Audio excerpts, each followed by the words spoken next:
बिस्मिल्लाहिर्रहमानिर्रहीम, अस्सलाम वालेकुम वरहमतुल्लाहि वबरकातुहू। दोस्तों, मैं ब्लड के हवाले से आपको बताऊं, रब ताला ने क्या करिश्मा है मेरे रब का कि जिस्म के अंदर, आप ये तसव्वुर तो करें, जिस्म के अंदर हमारे जो खून है वो एक ही टेम्परेचर पे है, 37 सेंटीग्रेड पे है और 98.4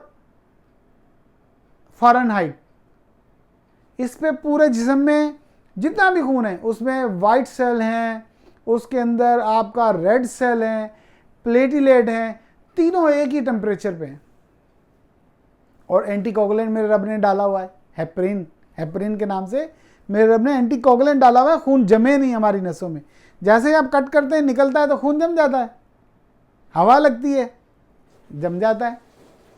ट्यूब में ले लेते हैं, ट्यूब में भी जम जाता है, लेकिन ट्यूब में जो ब्लड बैंक में या जिसमें जमाना नहीं होता, उस ट्यूब में एंटीकोगुलेंट अलग से डलता है ताकि वो जमे नहीं। इसी तरह जो ब्लड बैग होता है, ब्लड बैंक में CPDA1 एंटीकोगुलेंट यानी कि खून ना जमे उसका केमिकल डला होता है, 70 ml 75 ml उसके अंदर डला हुआ होता है।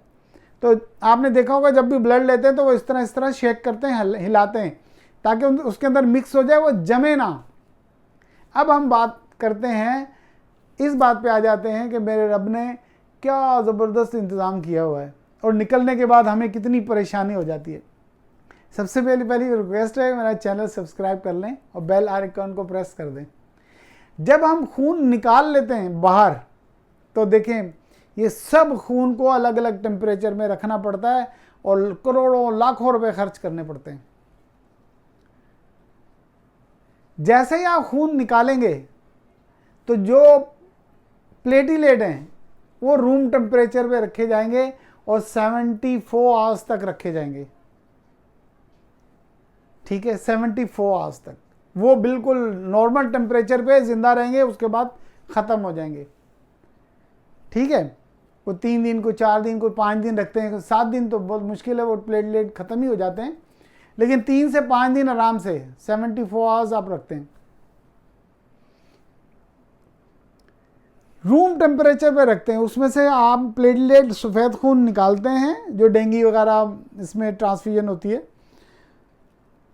खून फ़ौरन उस बैग से निकालते हैं, निकाल के रूम टेम्परेचर रखते हैं, फ्रिज में नहीं रखते हैं। फ्रिज में रखेंगे तो ख़त्म हो जाएगा, नंबर 1। नंबर 2, जो लाल खून है, लाल खून को निकालते हैं, लाल खून को सफ़ेद खून से अलग करते हैं और लाल खून जाता है फ्रिज के अंदर, रूम टेम्परेचर में ही, फ्रिज के अंदर। और फ्रिज का टेम्परेचर कितना, 4 to 6 सेंटीग्रेड। जब 4 to 6 सेंटीग्रेड पे रखते हैं, ना ज़्यादा ना कम, 4 से लेके 6 तक एक्सेप्टेबल है। फ्लक्चुएशन ऊपर नीचे हो जाती है थोड़ी बहुत, लेकिन 4 से 6 सेंटीग्रेड पे रखते हैं और वो सिर्फ और सिर्फ 35 दिन तक रख सकते हैं CPDA1 में। 35 दिन के बाद कुछ भी कर लें, वो RBCs लाइज हो जाते हैं, ब्लड ख़राब हो जाता है, उसकी इतनी लाइफ है। ठीक है, और हमारे जिस्म के अंदर RBCs जो रखते हैं लाल खून, उसकी लाइफ है 120 दिन, हम वहाँ सिर्फ 35 दिन। नंबर 2। नंबर 3, मेरे रब का करिश्मा देखें, जो सफ़ेद खून अलग करते हैं FFP, उसके अंदर होते हैं क्लॉटिंग फैक्टर्स, और जो क्लॉटिंग फैक्टर्स होते हैं, जो होमोफिलिया वगैरह को लगते हैं, उनके पास क्लॉटिंग फैक्टर ख़त्म हो जाते हैं, वो जाता है -30, -40, -70। कम से कम जो उसका टेम्परेचर है वो है -40।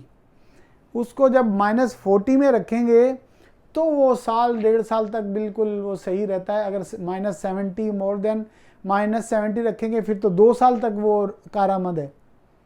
तो आप अंदाज़ा करें, वो फिर -40 के अंदर जाके रखना पड़ता है, और ये 2, 4, 6 घंटे के अंदर अंदर सारे सेल अलग अलग करके रखने पड़ते हैं।